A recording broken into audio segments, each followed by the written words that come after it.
Ono ouviu o que Saji tinha a dizer sobre a sua morte e permitiu que ele passasse rapidamente por uma catarse, que aconteceu quando gritou: "Você não me salvou!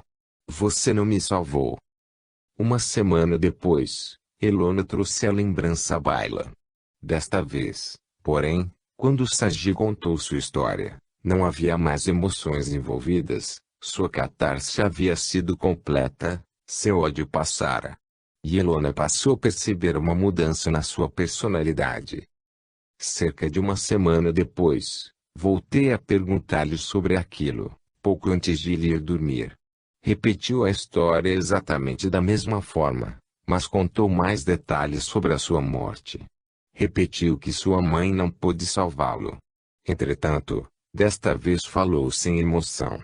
Mais uma vez, afirmei que não era aquela mãe e que jamais deixaria aquilo acontecer. Ele ficou aliviado. Foi depois daquele dia que percebi uma enorme mudança em Saji, especialmente no seu relacionamento comigo. Nunca fora uma criança amorosa. Estava sempre tenso e me empurrava para longe. Não gostava de receber carinho de ninguém. Aquilo me magoava, porque sua irmã mais velha era uma criança muito afetuosa. Sajiv era diferente, e não sabia dizer porquê. Teria sido algo que eu fizera. Mas, imediatamente após ter me contado a sua história, ele mudou. Lembro claramente, porque me pegou de surpresa.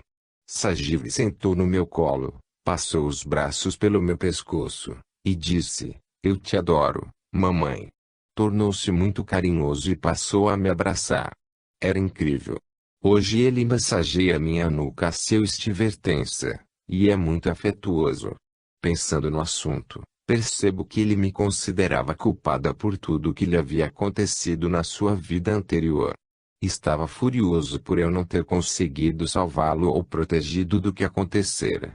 E carregou aqueles sentimentos até nascer. Após ter relembrado de tudo, dissipou finalmente o ódio. E desde então me abraça e me beija o tempo todo. É incrível. Esclareça o passado e o presente. Algumas crianças, como Saji, precisam de nossa ajuda para esclarecer a diferença entre o que aconteceu no passado e o que é real, agora, no presente. Mesmo após terem falado de suas lembranças e expressado suas emoções, podem continuar a lutar contra incômodos sentimentos do passado. Precisam que intervenhamos e lhes asseguremos que as imagens que têm na cabeça não os atingirão mais, que a vida passada se esgotou, e que agora estão a salvo e seguros numa nova vida, com uma família que os protegerá. Embora nos seja difícil imaginar, algumas crianças não são capazes de perceber a diferença entre o passado e o presente. Essas crianças não sabem que morreram. Mudaram para uma outra existência e agora estão em outro corpo. A existência passada e a presente se fundem na sua percepção, e cenas e sentimentos do passado encobrem sua realidade atual. Algumas crianças ainda têm um pé no passado e transitam entre duas existências, ficam confusas, sem saber em que vida se acham. Isso acontece mais comumente com crianças muito pequenas, porque a consciência ainda não se fixou nos limites de uma única vida. Suas percepções de tempo são confusas, passado e presente coexistem simultaneamente. Uma das razões para que isso ocorra, creio eu, é que o choque de uma morte súbita congela uma parte de sua consciência na experiência anterior, parte deles fica realmente presa no passado, e a transição não se completa.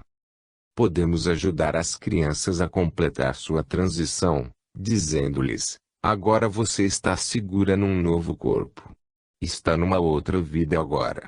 As palavras agem como uma corda de resgate, tirando as crianças do passado para fixá-las inteiramente no presente. Além desse esclarecimento, você pode precisar dar à sua filha garantias e segurança para questões perturbadoras específicas. Garanta a ela que cada um dos eventos desagradáveis pelos quais passou são coisa do passado, que não acontecerão, novamente. Use palavras positivas e categóricas para reforçar as lições aprendidas com a lembrança. Repita as garantias, se necessário, nos dias, semanas e meses seguintes, especialmente quando ela se defrontar com situações que possam lembrá-la da perturbadora experiência anterior. Natalie. Pilis Elkins me procurou logo após minha aparição no programa de Oprah. Telefonou-me alguns dias depois que sua filha de 2 anos, Natalie, anunciou sua própria morte iminente. Percebam neste caso como Pilis usou perguntas para distinguir os fatos, como a pequena Natalie progrediu em poucas semanas até fazer sua catarse, e como os tempos de verbos que empregava variavam do passado ao presente, revelando confusão com relação ao tempo e à realidade. Certa manhã, Natalie e eu descemos até a cozinha. Ela brincava no chão quando olhou para mim e disse, de uma forma inusitadamente clara e pronunciando bem, "Você não vai me ver mais." Respondi, "Que quer dizer com isso?" "Bob e Randy me colocaram na água e me mataram." E fui lá para cima, e apontou para o céu. É claro que comecei a tremer de medo e perguntei, "Quando isso aconteceu?" Ela pensou por um minuto e respondeu, "Terça-feira." Era quarta-feira. Como estávamos sentadas uma em frente à outra, podia ver seus olhos ligeiramente embaciados. Através deles percebia que ora ela estava presente, ora entrava em transe. As palavras eram intencionais e claras como o cristal. De repente, seu comportamento mudou, ficou calma, controlada e pareceu mais madura. Seu comportamento me deixou nervosíssima. Contei o fato ao meu marido, quando voltou do trabalho. Ficou tão aflito quanto eu. Tentou falar com ela, mas Natalie mudou de assunto e agiu como um bebê. Na manhã seguinte, meu instinto me disse que ela voltaria a falar. Perguntei, "Lembra do que disse ontem sobre Bob e Randy?" Ela disse, "Sim, foi algo sobre uma piscina." Seu rosto estava sério, e falava com muita clareza. Então, pedi, "Fale sobre a piscina." Ela respondeu, calma e sem medo, "Tem brinquedos e peixes." Continuei, "Fale de Bob e Randy." "São crianças." "Sim, são crianças," respondeu imediatamente. "Isso é um sonho?" Perguntei. "Não, não," respondeu sem hesitar. "Viu isso na TV?" "Não, não vi na TV." "Isso já aconteceu?" Ela respondeu, "Preciso ir logo, preciso ir lá para cima." "Você tem medo de água?" "Não, preciso ir logo, preciso ir lá para cima." E foi tudo o que consegui tirar dela. Quando falava sobre aquilo, era com muita clareza, parecendo mais velha ou madura, séria e impassível. Meu marido e eu não sabíamos o que dizer nem pensar. Estávamos ambos emocionalmente exaustos. Dormi aquela noite com Natalie porque estava amedrontado e queria ficar perto dela. Na manhã seguinte, perguntei novamente pela piscina. Imediatamente, ela disse, "Flutuei lá para o alto." Notem o verbo no passado, Randy e Bob estavam lá. Eram meus amigos, mas não queriam brincar comigo. "Você estava de Mario?" Perguntei. Ela olhou para si mesma e respondeu, "Sim." "Mamãe estava lá?" "Não." "Você era uma menininha ou menina grande?" "Menininha." "Qual é o seu nome?" "Natalie." Observem que Pilis usou o presente e Natalie respondeu dando seu nome atual, como era a piscina. "Tem brinquedos, uma pequena piscina com peixinhos." Eu estava nadando nela. Como era a sensação de flutuar? Boa. Sabia que não era uma fantasia. Ela tinha 2 anos, e a história era consistente. Não mudava com o passar dos dias. Quando ela inventa uma história, mistura com outras de sua imaginação e com histórias que ouviu. Posso identificar essas histórias facilmente. Ela as altera constantemente. Mas, nessa história de uma vida passada, não há fantasia. Ela é muito clara nos detalhes. Natalie contou sua história várias vezes, sempre pela manhã. Ela acordava e começava a falar. E era sempre consistente. Comecei fazendo perguntas abertas do tipo: "E o que aconteceu depois?" e acompanhava seu relato. E quando ela acabava, estava encerrado. Não adiantava insistir. Pilis e eu discutimos as várias hipóteses. Natalia falava de uma lembrança de vida passada ou estava prevendo sua morte. Pendíamos para a alternativa da vida passada. Embora Natalia não tivesse medo de água, os outros sinais estavam presentes. O tom de voz impassível, a consistência da história e o conhecimento de que o afogamento pode causar a morte. Algo que Pilis me asseverou que a pequena Natalia ainda não sabia. Disse-me que não conheciam meninos com os nomes de Bob e Randy, mas que não ia deixar Natalia passar nem perto de uma piscina enquanto aquilo não fosse esclarecido. Na verdade, relutava até em dar banho na menina. Encorajei Pilis a continuar falando com Natalie sobre aquilo, a usar as perguntas abertas, e garantir à menina que aquilo havia acontecido no passado, quando ela ainda estava em outro corpo, e que Bob e Randy já não estavam mais ali nem podiam machucá-la. Também alertei Pilis sobre uma possível iminente catarse. Natalia poderia voltar a passar pelo momento de terror do seu afogamento, gritar e se debater, mas tudo terminaria bem. Disse-lhe que se isso acontecesse deveria estar presente para ajudá-la, deixar que ela passasse por todo o processo, e depois dar-lhe todo o amor e a segurança de que tudo terminara, de que ela estava a salvo. Algumas semanas depois, as coisas começaram a mudar.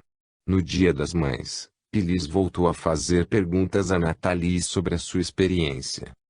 A criança se machucou brincando na piscina? Sim, respondeu Natalie. A criança caiu e bateu com a cabeça. Sua bochecha ficou vermelha. Não é Natalie. É Zack. Surpresa, Pilis perguntou. O que aconteceu depois?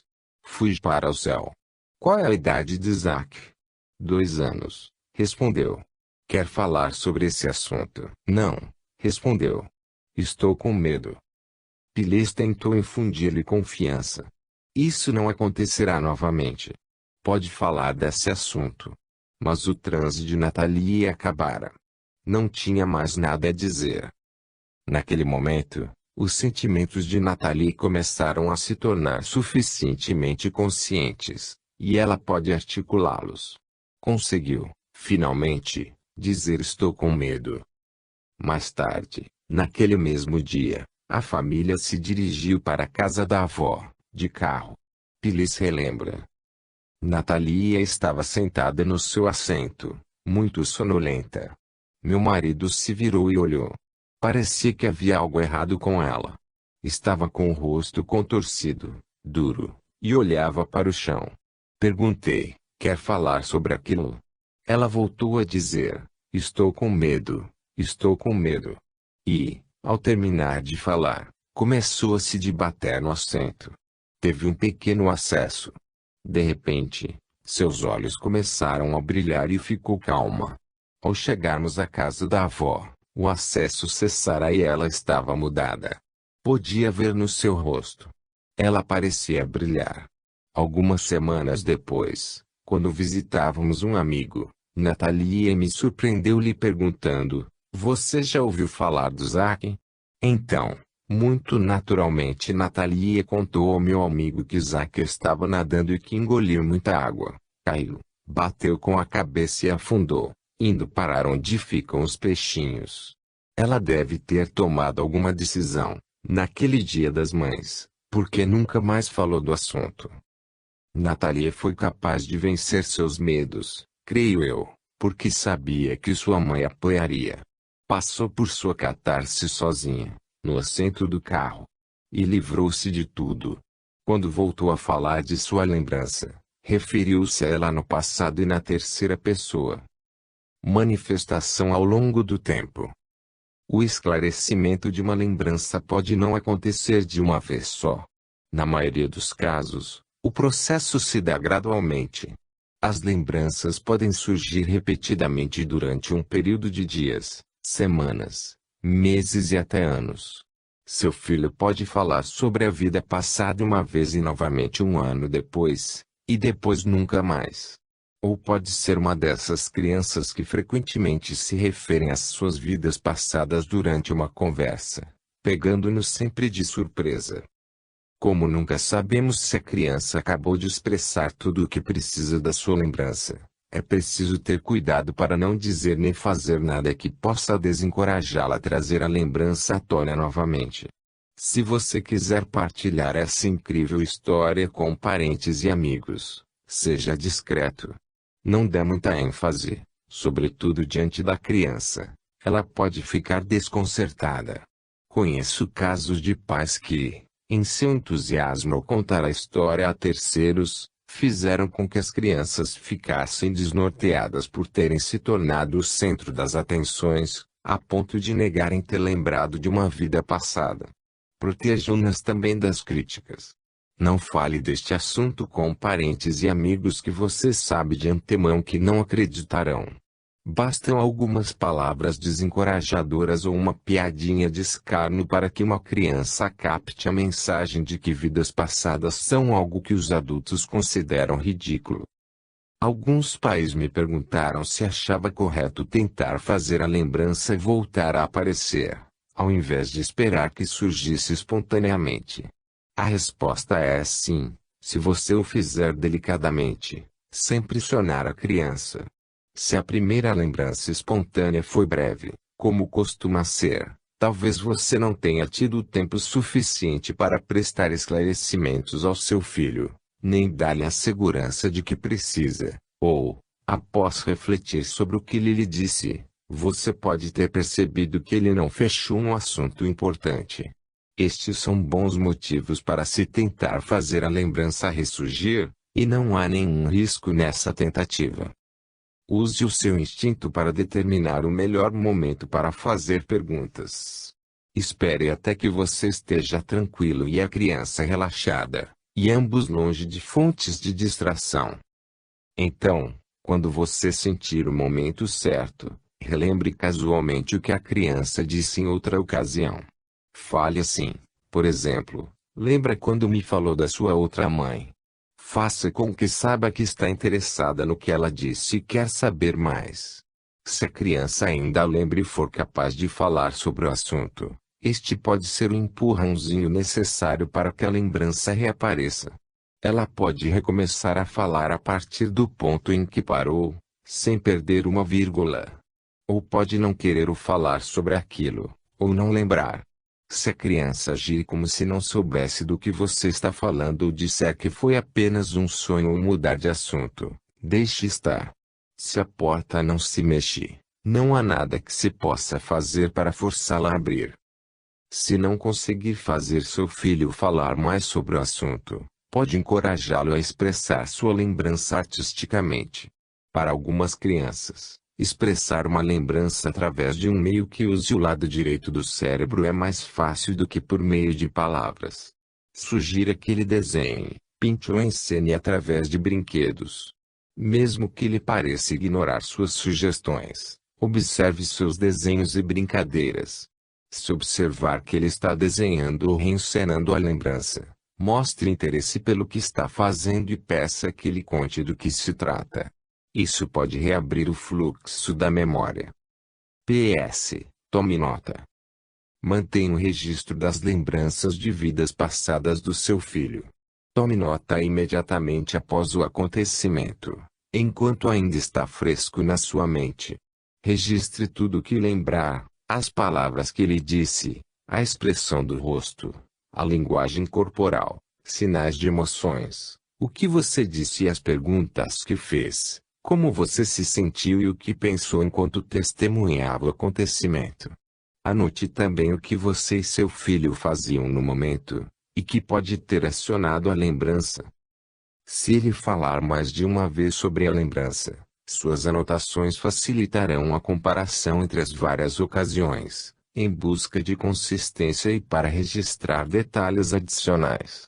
Algumas lembranças de vidas passadas nos chegam em fragmentos que não parecem fazer sentido na hora e são difíceis de lembrar depois.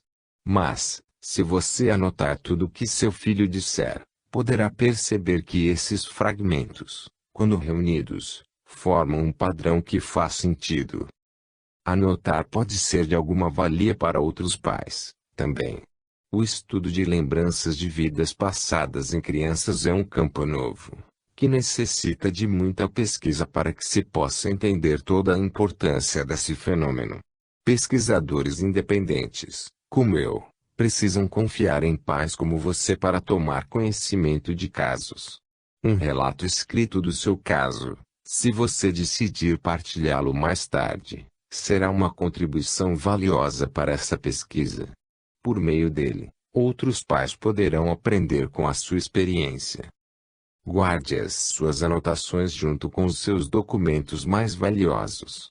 Quando seu filho estiver crescido e tiver esquecido totalmente sua lembrança de uma vida passada, o relato com as palavras exatas que ele proferiu mostrará o grau de percepção que ele tinha quando pequeno.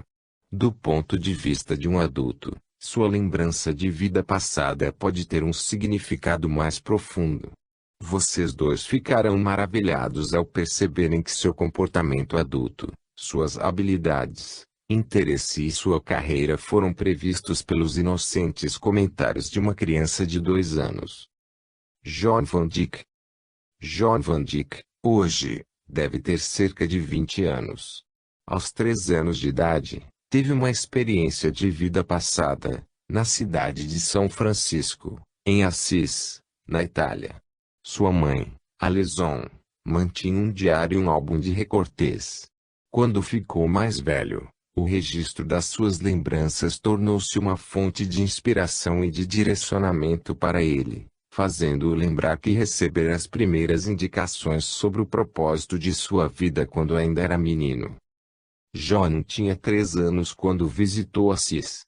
Seu livro favorito na época era São Francisco e o Lobo, uma história infantil que contava a vida do notável santo, e que ele me pedia sempre para ler e reler.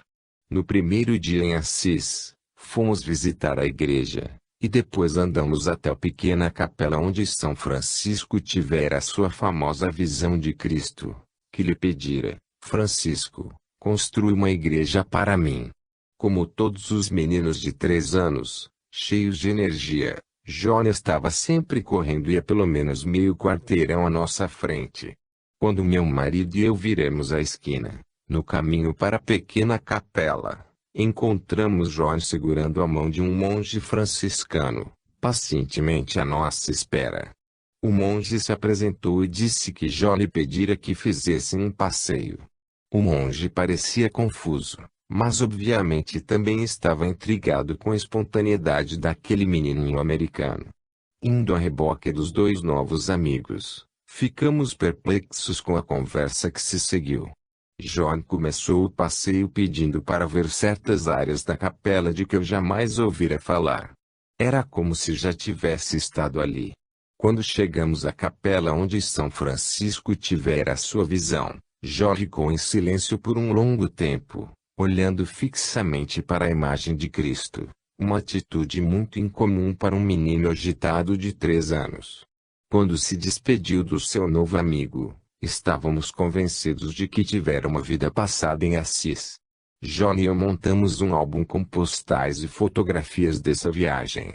Até hoje é um dos seus bens mais queridos. Basta que eu diga: lembra quando você foi a Assis? E a lembrança volta como se fosse uma torrente que jorrasse daquelas páginas já bem gastas.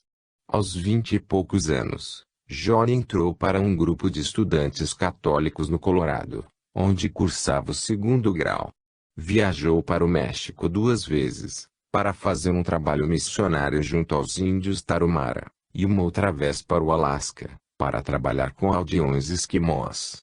Decidiu dedicar sua vida ao trabalho junto a comunidades carentes do Terceiro Mundo. Creio que sua escolha profissional foi determinada por suas experiências de vidas passadas. Como psicoterapeuta de adultos e crianças, creio que as crianças, entre os 2 e 7 anos, são particularmente aptas a lembrarem-se de vidas passadas, espontaneamente. Nossa tarefa como adultos é respeitar essas experiências e, talvez, como fiz com meu filho, tomar nota dessas lembranças para que a sabedoria não se perca. Capítulo 13. sonhando com o passado. Lembranças de vidas passadas emergem nos sonhos. Isso nunca teria acontecido se não fosse o sonho. Assim começa a história dos sonhos e lembranças de vidas passadas na infância de Jenny Cockell. Ainda muito pequena, na Inglaterra, nos anos 50, Jenny foi atormentada pelo mais vívido dos sonhos recorrentes. Viu-se como uma mulher adulta, chamada Marie, deitada numa cama num enorme quarto branco, onde morria de febre. Jenny acordava daquele sonho soluçando de aflição e sofrendo pela culpa de deixar para trás 8 crianças pequenas. À medida que foi crescendo, o sonho persistia, a culpa não lhe dava trégua, e ela não conseguia deixar de acreditar que aquele sonho fosse o de uma pessoa real do passado. Assim que foi capaz de segurar um lápis, fez mapas e desenhos da aldeia que via em seus sonhos. Descrições detalhadas de sua casa, as estradas, o comércio, a igreja, até detalhes de portões e alamedas. Ela sabia que a aldeia ficava na Irlanda, e que um dia a encontraria. Já adulta, Jenny havia reunido informações suficientes para poder rastrear sua identidade anterior a partir dos seus sonhos e de suas visões acordada. Chegou Marie Sutton, mulher que vivera numa pequena cidade ao norte de Dublin, e morrera de febre, deixando órfãs 8 criancinhas. A longa busca de Jenny para descobrir sua identidade naquela vida passada culminou com uma emocionante reunião com os filhos crescidos de Marie Sutton, na Irlanda. Quase todos os detalhes de que Jenny se lembrava se confirmaram, inclusive detalhes sobre Marie que sua família conhecia. E, o mais importante, após aquele contato com seus filhos de uma vida anterior, Jenny ficou curada do sentimento de culpa e aflição que a atormentara desde a infância, desde que os sonhos começaram. Compreende-se por que vidas passadas aparecem através de sonhos. As lembranças de vidas passadas residem no inconsciente, e os sonhos são uma expressão do inconsciente. Enquanto dormimos, quando os filtros conscientes da racionalidade estão desativados e as exigências da consciência prática cessam, todos os tipos de materiais inconscientes passam pela nossa mente. Mas, às vezes, as lembranças de vidas passadas ocupam o lugar do material onírico. Como as lembranças de vidas passadas em crianças muito pequenas são muito frescas e próximas da superfície, suspeito que vazem para os sonhos mais facilmente. Em que idade surgem os sonhos com vidas passadas? Algumas crianças começam a descrever sonhos e pesadelos tão logo aprendem a falar. E algumas destas crianças têm em sua história acessos inexplicáveis de gritos noturnos, o que sugere que os sonhos com vidas passadas podem vir desde o nascimento. Será que os sonhos com vidas passadas têm origem ainda anterior no útero? Recentes estudos científicos mostraram que bebês no útero, começado com 26 a 30 semanas, já apresentam sinais cerebrais de sono com movimentos rápidos dos olhos, o que para os cientistas indica que o indivíduo está sonhando. Com o que esses bebês poderiam estar sonhando, se sua única experiência de vida foi no interior do útero? A resposta lógica parece ser, com vidas passadas. Curiosamente, um texto médico tibetano do século XI registra com precisão o momento em que lembranças de vidas passadas começam no útero, confirmando o resultado dos estudos atuais. O texto diz, na 26ª semana no ventre, a consciência da criança se torna muito nítida e ela pode ver suas vidas anteriores. Pode ver se foi um ser puro ou um ser ordinário, e que tipo de vida levou antes desse nascimento. Sinais de sonhos. A dinâmica de um sonho de vida passada é quase a mesma de uma lembrança de vida passada espontânea. A maior parte do que eu disse no 10º capítulo sobre a identificação dessas lembranças através de 4 sinais também se aplica aos sonhos. Mas existem 3 sinais adicionais que ajudam a distinguir o sonho com uma vida passada de um sonho comum. 1. Vívido e coerente. Vívido é o termo mais usado por pessoas que tiveram sonhos com vidas passadas. A qualidade do sonho é impressionantemente real e nítida. É tão vivido que deixa na memória uma impressão forte, que perdura por dias, semanas e às vezes anos. Diversamente dos sonhos comuns, os sonhos com vidas passadas não se transformam numa barafunda de fragmentos de histórias, nem em imagens fluídas, formas fantásticas ou pessoas voando. A história é sempre coerente e realística, com detalhes bem plausíveis e ação que descreve uma trama em que se pode acreditar. Mesmo que as cenas dos sonhos só apresentem imagens fragmentadas, elas sugerem uma história coerente. 2. Recorrente. Muitos sonhos com vidas passadas se repetem. Normalmente, começam e param no mesmo ponto, como um vídeo programado para mostrar sempre o mesmo segmento. Alguns são simples, com uma imagem fixa que o sonhador vê todos os dias da mesma forma. Outros têm movimento, mas param inconclusos no momento exato da crise. A crise pode ser a morte iminente, ou o sonho pode se deter um pouco antes de um fato ser revelado. Às vezes, a história continua um pouco além cada vez que se repete. Em outros casos, após algum tempo, a história vai adiante, até a crise. Algumas vezes esses sonhos se tornam menos frequentes e até cessam, quando a criança cresce. Mas isso não acontece sempre. Sonhos recorrentes podem começar na infância e continuar pela idade adulta adentro, sem perder sua nitidez nem seu poder emocional. Nem todos os sonhos vividos e recorrentes, porém, são sonhos com vidas passadas. Um temor da vida atual pode perseguir-nos durante o sono. Não são comuns os sonhos em que não nos sentimos preparados para uma grande prova escolar. E nem todos os sonhos com vidas passadas são recorrentes. Houve relatos de pessoas que tiveram um sonho que as assombrou durante anos, um sonho único, tão vivido e comovente que jamais esqueceram. 3. Personagens diferentes como sonhos de vidas passadas estabelecem uma ligação com uma lembrança real de outra vida. Quem sonha pode sentir-se como outra pessoa em outro tempo e lugar. Se esta pessoa for de outro sexo e tiver grande diferença de idade, quem sonha, ao acordar, perceberá que o sonho não foi igual a nenhum outro sonho que tive. No meu sonho recorrente de vida durante o Holocausto, eu me via como uma mulher adulta numa cidade estranha, vestindo roupas antiquadas se comparadas com a dos adultos que me rodeavam. Embora visse a mulher como outra pessoa, eu sabia que ela era realmente eu de alguma forma, como Janico que eu sabia, sem sombra de dúvida, que havia sido Marie Sutton. J'ai peur.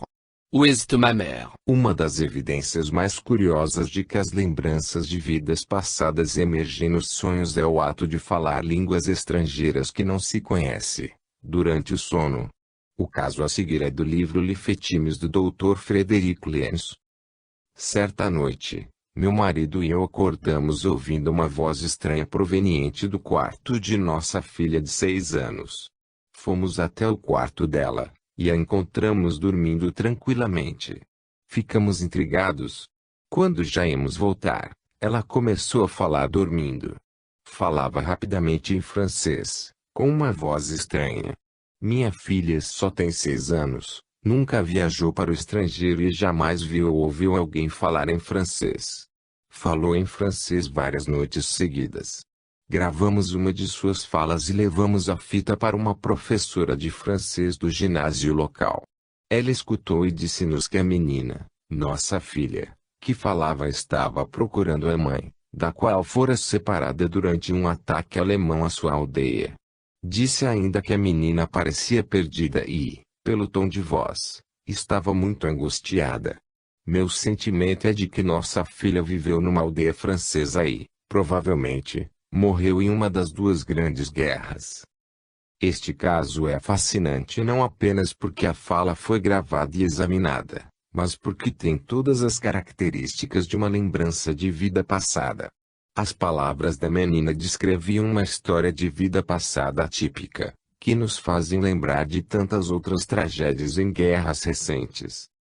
A história soa como um assunto não resolvido, pedindo atenção, Suspeito que, na vida anterior, essa menina tenha morrido pouco após a separação de sua mãe, o que a deixou incompleta na hora da morte, provocando sua volta a esta vida com sentimentos residuais de abandono e medo. Eu me pergunto se essa menina não sofria de ansiedade de separação ou de fobias nesta vida, que seriam explicadas pelo trauma da vida passada. Mas o relato publicado não dizia se a lembrança afetara ou não a criança. Pesadelos que curam. Os pesadelos são sonhos com vidas passadas de que mais ouviremos falar. Crianças têm sonhos vividos sobre vidas passadas agradáveis e rotineiras, que provavelmente não chamam nossa atenção. Porém, um sonho sobre uma morte traumática se faz notar. A criança acorda gritando, corre para o nosso quarto e pula na nossa cama, pedindo proteção. Esta cena se repete todas as noites com crianças que têm pesadelos recorrentes, acabando com a paz noturna de toda a família. Alguns pesadelos são lembranças de vidas passadas pedindo para serem tratadas. Como acontece com lembranças de vidas passadas emergentes, os sonhos de que ouvimos falar geralmente são uma manifestação de assuntos não resolvidos, um trauma ou morte violenta que começa a ser trazido à tona para ser resolvido. Que diferença faz se encararmos os pesadelos como oportunidades de curar traumas de vidas passadas que a criança ainda carrega? Esta diferença é importante. Se os pesadelos com vidas passadas não forem reconhecidos e resolvidos, podem provocar medo, insônia, e outros problemas na vida adulta. Por este motivo, os pais precisam mudar sua atitude em relação aos pesadelos, não descartando-os com "você vai ficar bom" ou "foi apenas um sonho", insinuando que a realidade do sonho não tem significado, ou tentando provar de uma forma protetora que não há monstros dentro do armário, nem bicho-papão embaixo da cama. Nunca faça pouco dos pesadelos do seu filho. Em vez disso, veja cada pesadelo como um possível sonho com uma vida passada e como uma oportunidade de cura. Veja o terror não como um problema, mas como sintoma de uma vida passada perturbadora que precisa ser entendida e resolvida. Como você deve reagir? Os princípios gerais da ação com sonhos de vidas passadas são os mesmos das lembranças de vidas passadas. Sempre que uma lembrança é trazida ao nível consciente e reconhecida, ela se apaga, e deixa de interferir com a realidade no estado desperto ou com os sonhos durante o sono. Entretanto, existe uma diferença importante. Apenas sonhar com uma vida anterior traumática não a resolve, necessariamente.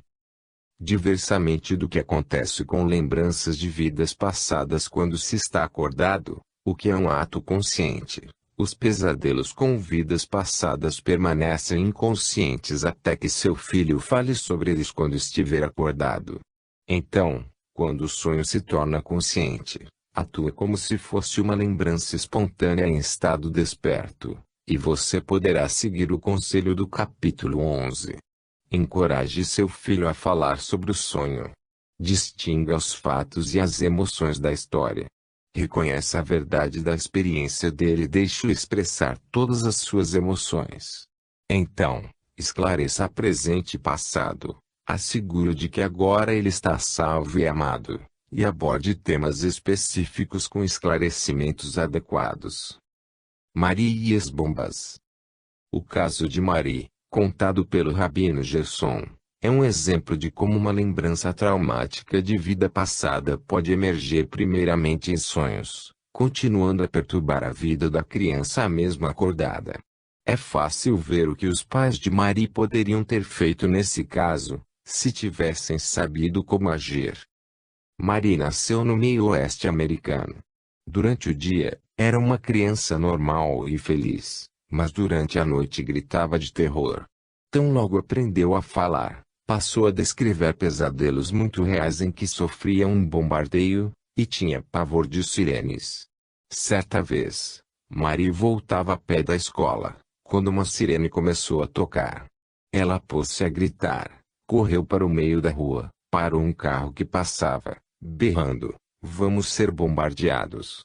Vamos ser bombardeados!" Enquanto ainda era pequena, tinha visões de si mesma como uma jovem muito magra, de olhos esbugalhados e amedrontada, que perguntava: por quê? Por quê? Como pode acontecer isso? Marie cresceu e, até agora, na meia-idade, nunca passou fome. Entretanto, tem pavor de morrer de fome. Seus pais sempre desprezaram seu comportamento estranho como se fosse algo que ela ouviu no rádio, mas Marie sabia que era algo mais. Passou a vida se perguntando o que havia de errado com ela até que, anos depois, durante uma viagem de trem pela Alemanha, teve um flashback. Finalmente, viu que havia morrido durante o Holocausto, e seus pesadelos e comportamento estranho de repente fizeram sentido. Os pais de Marie poderiam ter curado seus temores quando ela ainda era uma menina, simplesmente aceitando a sua história como uma memória de vida passada literal e oferecendo-lhe apoio. Podiam tê-la curado, dizendo: sim, passou por um bombardeio numa outra vida. Entendemos que tenho medo de sofrer outro bombardeio, mas a guerra acabou. Agora você está salvo e temos muita comida. Podiam ter lhe pedido que contasse mais sobre a sua história, como havia morrido, que idade tinha, quem estava com ela, onde estava sua família. Trazer a lembrança à baila com algumas poucas perguntas poderia ter poupado Marie de muitos anos vividos em confusão e ansiedade. Algumas crianças têm o que os especialistas do sono chamam de terrores noturnos, um sério distúrbio do sono que não faz parte da categoria dos pesadelos. Num episódio típico de terror noturno, a criança grita, se debate, pode até andar, correr e se tornar violenta, tudo isso aparentemente acordada. Mais tarde, ao contrário do que acontece com um pesadelo, a criança não tem a menor lembrança do incidente, nem um sonho que possa explicar o comportamento estranho. Isso torna os terrores noturnos uma doença extremamente difícil de tratar. Os cientistas não encontram uma explicação satisfatória para o que possa causar o terror noturno, nem remédio confiável. Mas sabem que o terror noturno ocorre durante o ciclo mais profundo do sono e que comumente acontece entre as idades de 3 ou 4 e 5 ou 6 anos. Como sabemos que alguns pesadelos têm origem numa vida passada, faz sentido que o mesmo ocorra com os terrores noturnos. Pode ser que, durante um sono mais profundo, essas crianças estejam sendo aterrorizadas por memórias vividas de um trauma de vida passada. Para mim é significativo que os terrores noturnos ocorram na mesma faixa etária em que as crianças costumam ser mais suscetíveis de ter lembranças espontâneas de vidas passadas. Como acontece em alguns casos que conto adiante, neste mesmo capítulo, quando os pesadelos são tratados como uma forma de lembrança de vida passada, eles podem ser curados. Talvez algumas das técnicas usadas com esses pesadelos pudessem curar os terrores noturnos. Se pais e cientistas que estão tentando entender esses terrores abrissem suas mentes para a possibilidade de uma causa em vida passada, poderíamos chegar a uma solução para esse desconcertante e terrível distúrbio do sono. Histórias literais. Como a maioria dos pais não sabe que vidas passadas são possíveis, aumentam sem querer o desespero e a confusão de seus filhos, ao destacar um sonho de vida passada. Podem fazê-lo tentando explicá-lo como uma reencenação de algo visto na TV ou num livro com imagens amedrontadoras. Ou, influenciados pelo que leram sobre a psicologia freudiana, eles interpretam como sendo a representação simbólica de um medo ou impulso reprimido.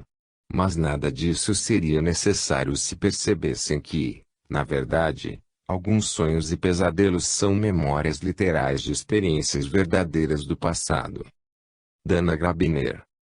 Dana, que vive em Maryland, leu um dos meus artigos e me escreveu para relatar um pesadelo recorrente da sua infância, que a perseguiu anos a fio, causando-lhe uma forte insônia. Teve a saúde abalada, até que uma regressão a vidas passadas revelou a fonte do pesadelo. Dana acredita que se ele tivesse sido tratado como uma lembrança de vida passada, quando ela ainda era criança, não a teria infernizado até a idade adulta. Diga aos pais, no seu livro, que esses pesadelos nem sempre desaparecem quando a criança cresce, a não ser que sejam reconhecidos como lembranças de vidas passadas. Ela me pediu. Prometi que contaria a sua história. Meus piores pesadelos eram ligados a afogamentos.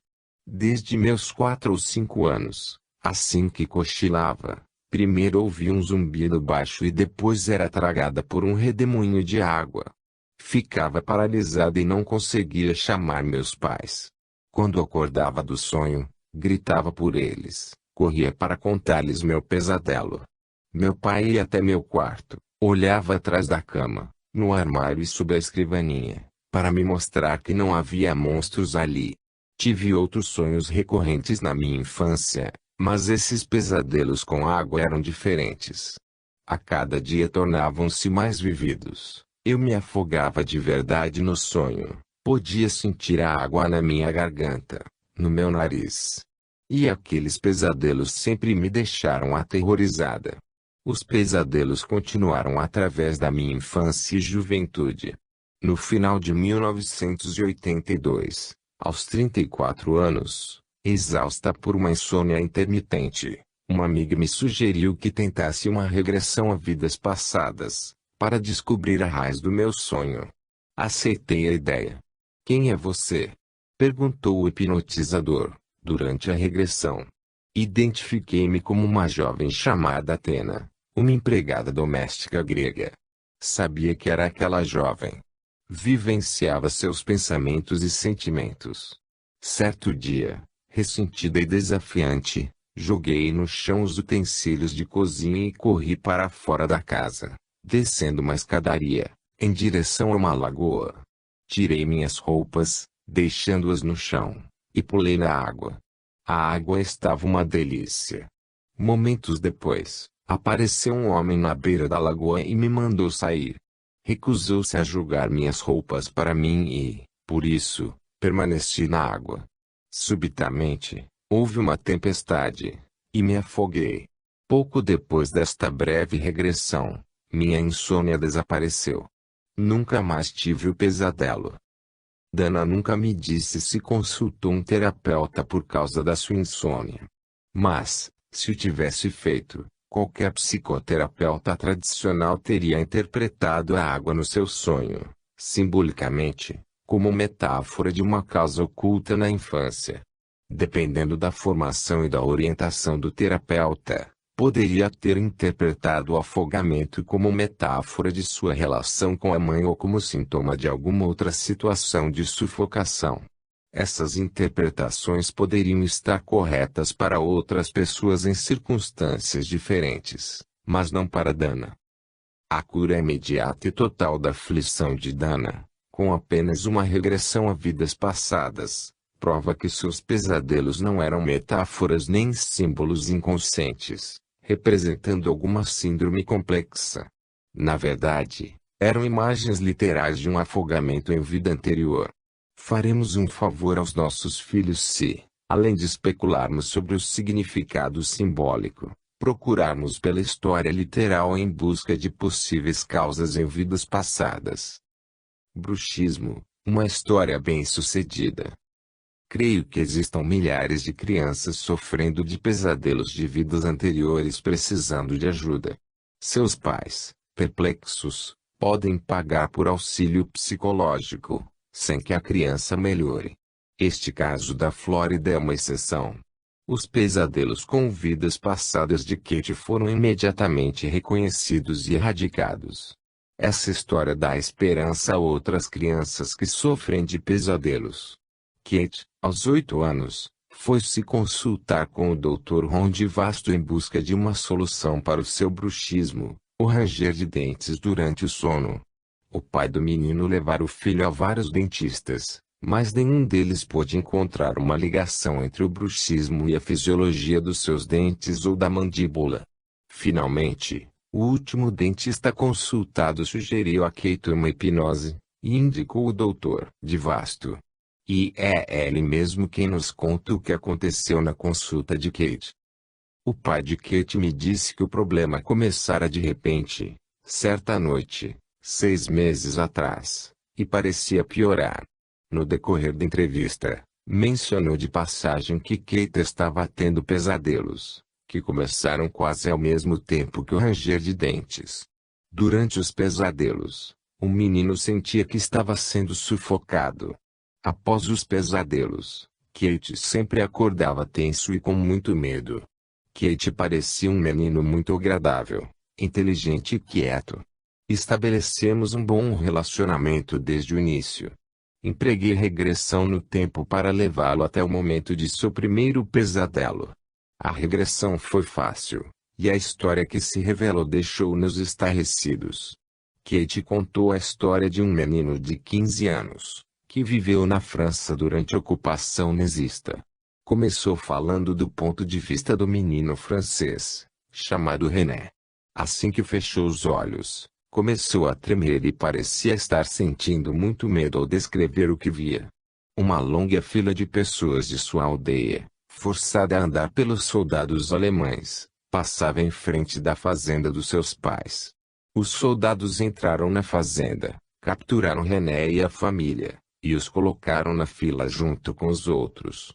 Ainda em transe, com os olhos fechados, Kate começou a gritar: "Por favor, digam a eles que não sou judeu. Por favor, digam a eles que não sou judeu." Mas não deram atenção aos seus gritos. Depois de muitos dias de exaustiva caminhada e viagens de trem, René se viu sendo levado como gado através de uma complicada estrutura de paliçadas e arames farpados. Começou a sentir ânsias de vômito com o cheiro de morte ao redor. Então, junto com muitos outros, foi alinhado diante de um fosso. Soldados uniformizados e com metralhadoras começaram a atirar. Uma bala raspou a sua cabeça e ele caiu no fosso. Sentiu o peso sufocante e a pressão dos corpos que caíam sobre ele. Tentou respirar fundo, em busca de ar, e gritar, mas não conseguia abrir a boca por causa da massa de corpos que jazia sobre a sua cabeça. Por isso, não pôde gritar. Cheio de medo e de ódio, teve uma morte lenta e torturante. A sessão durou cerca de 3 horas. Ao terminar, Kate respirou fundo, aliviado. Seu pai só conseguia dizer: "Não acredito." Após discutir e processar o que aconteceu na sessão, Kate e seu pai foram para casa. Foi o fim dos pesadelos e do ranger de dentes de Kate. Quando o terror reprimido da morte em uma vida passada começou a penetrar nos sonhos de Kate, manifestou-se ao mesmo tempo em sua mandíbula. A simultaneidade do sonho e do sintoma físico foi a pista que o Dr. Divasto seguiu para encontrar a causa numa vida passada. Terceira parte. Ouçam as crianças. Capítulo 14. Adultos e suas religiões. Os adultos podem aprender com crianças muito pequenas porque o coração das crianças é puro e, por isso, o grande espírito pode mostrar-lhes muitas coisas que os mais velhos não veem. Alce Negro, do Sioque Zoglala. Frente a frente com a reencarnação. É inevitável que os pais que testemunharam seus filhos falando sobre vidas passadas tenham que admitir a ideia da reencarnação.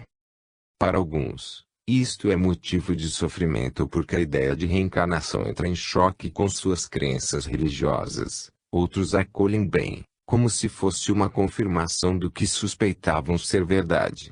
Para todos os pais com quem falei, o poder das lembranças de seus filhos era mais forte que qualquer doutrina religiosa que tivessem seguido. Sua súbita percepção da reencarnação como realidade expandiu sua visão do que é possível no universo e em suas próprias vidas.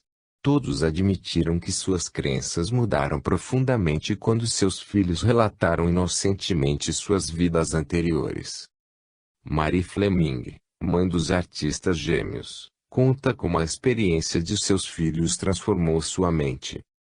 É perturbador quando os filhos começam a falar tão claramente sobre Deus, morte, reencarnação e paraíso.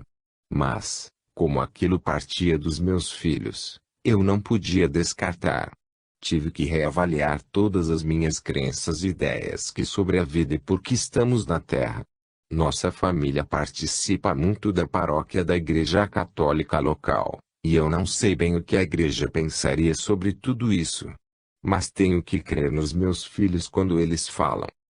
A verdade que existe nas lembranças de uma criança provoca uma reação em cadeia de nova compreensão, não apenas sobre vida e morte, mas sobre o mundo espiritual invisível. Quando as crianças falam tão inocentemente de morrer e reviver, mistérios que acreditamos estar além da compreensão delas, sabemos que o que dizem é verdade porque sentimos a reação em nossos corpos. Esse testemunho de verdade, que vem através de nossos filhos, mexe com algo dentro de nós. Acordamos para uma nova realidade. Começamos a perceber coisas que antes não notávamos. Percebemos que nada acontece por acaso, coincidências, repentinamente, passam a ter um significado, e começamos a compreender as ligações entre os mundos interno e externo.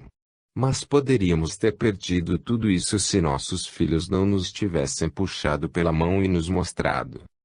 Se acreditarmos no que nossos filhos estão dizendo, podemos nos abrir para a possibilidade de que também vivemos antes e viveremos novamente. Sentimos-nos enormemente expandidos e vivos a partir dessa percepção, sabendo que a parte mais profunda de nós mesmos sempre existirá. Para Pelise Elkins, sua experiência com Natalie deu-lhe uma visão diferente do mundo, cheia de esperança e significado.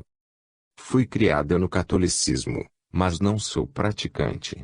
Creio em Deus à minha maneira.